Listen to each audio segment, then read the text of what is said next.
I love life. I am grateful to be alive. Noreen has faced many challenges. At 16, she found out that she had a brain tumor. It was 50 years later when she suffered a stroke that left her partially paralyzed. She relies on a feeding tube for liquids and is blind in one eye. But Noreen was determined not to remain in a nursing home.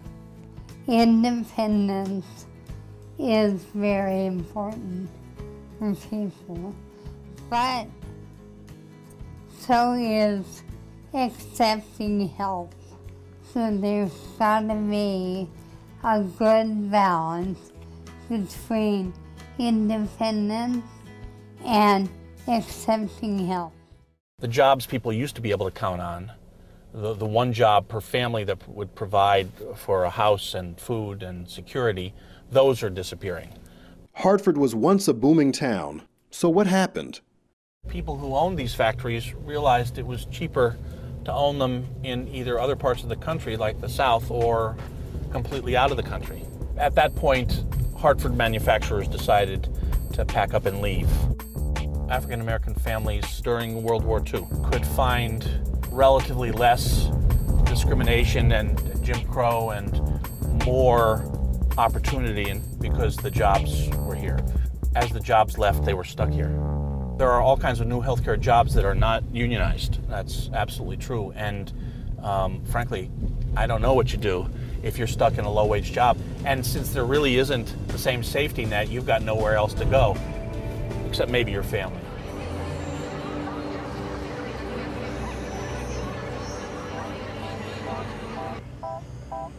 Hello, I'd like to open a bank account.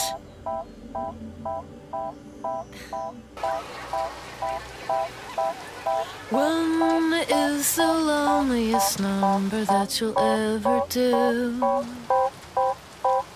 Two can be as bad as one. It's the loneliest number since the number one. Access for everyone. When your world lights up, EDF. Welcome to CBC News Toronto. I'm Anne-Marie Meadowake. And I'm Dwight Drummond. Having a baby is supposed to be one of the happiest moments in your life. But for a Mississauga couple, they're fighting to keep their child. As John Lancaster tells us in the CBC News exclusive, Children's Aid is questioning whether these parents, who both have cerebral palsy, are able to take care of their newborn. Marisol Palisox and Charles Wilton are doting parents, but their days with their healthy 2-week-old son William could be numbered. The problem, their minds are sharp, but their bodies and speech have been damaged by cerebral palsy. I do have CP, but that won't stop me from doing what I need to do for But the couple told CBC News today Peel Region's Children's Aid Society has obtained a warrant to apprehend their baby due to their physical disabilities. Linda Soulier is with the Coalition for People with Disabilities. I don't think children should be removed from parents because parents have disabilities. I think that time for that thinking is long gone. The couple lives in a building for people with disabilities. They have personal support workers on site 24/7. Still, the couple says CAS has demanded they pay $2,000 a week for home care, too. They can't afford that, so Ryan Machette is draining his line of credit to appease CAS and help keep William with his parents for as long as possible. When it comes down to the necessities of life, they're able to provide that. Marisol's breastfeeding, she can change diapers, she can change clothes, she might need a little bit of help with the bathing, but that's all available. As for Milton, he's represented Canada at the Paralympics and has 3 world records in track. He says he's a pretty good father, too.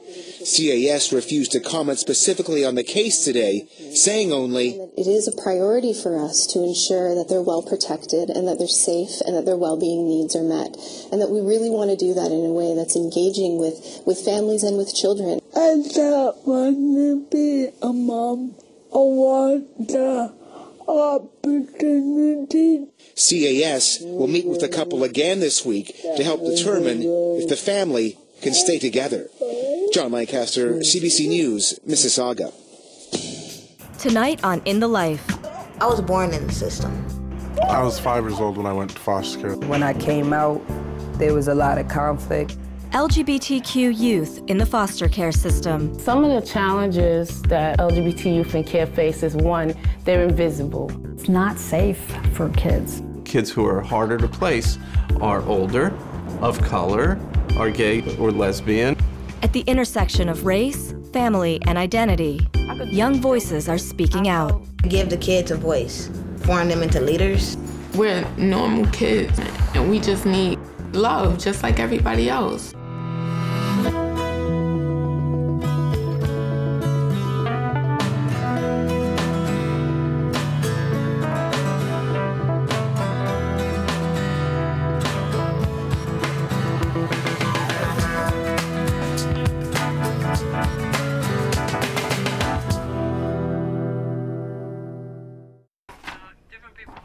LGBT elders are more likely to age alone because many never had children. Many are not in close contact or have not had great relationships with their families of origin. It's not an easy time. To hire someone to stay with you 24/7 is a lot of money. All of that stuff needed to be taken care of.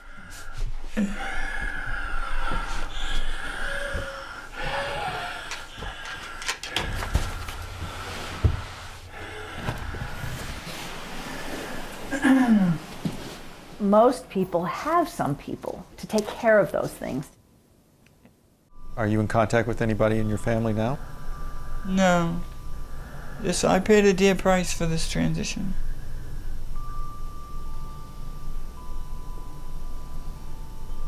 What are you thinking about? The truth? Mm-hmm. What am I going to do when I can't do that myself? That's actually what I was thinking of. Or when I can't walk out to the oxygen tank and turn it on.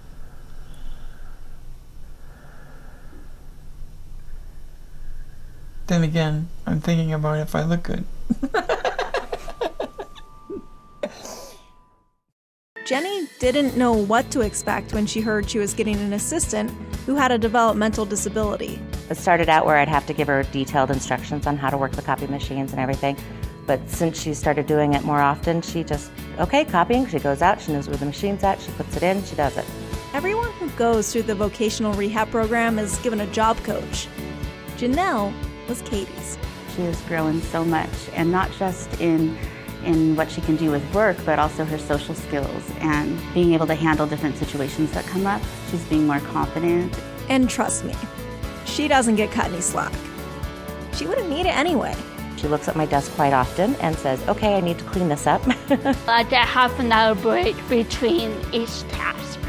If I need to, I can just relax for a couple minutes and then start back up again. Other than working shorter days, Katie is a normal paid employee. I think sometimes employers have a misconception about hiring people with developmental disabilities or physical disabilities, that they would be doing them a favor or it's a charity, and it's so not. It's what they can offer is amazing. Katie fills a niche.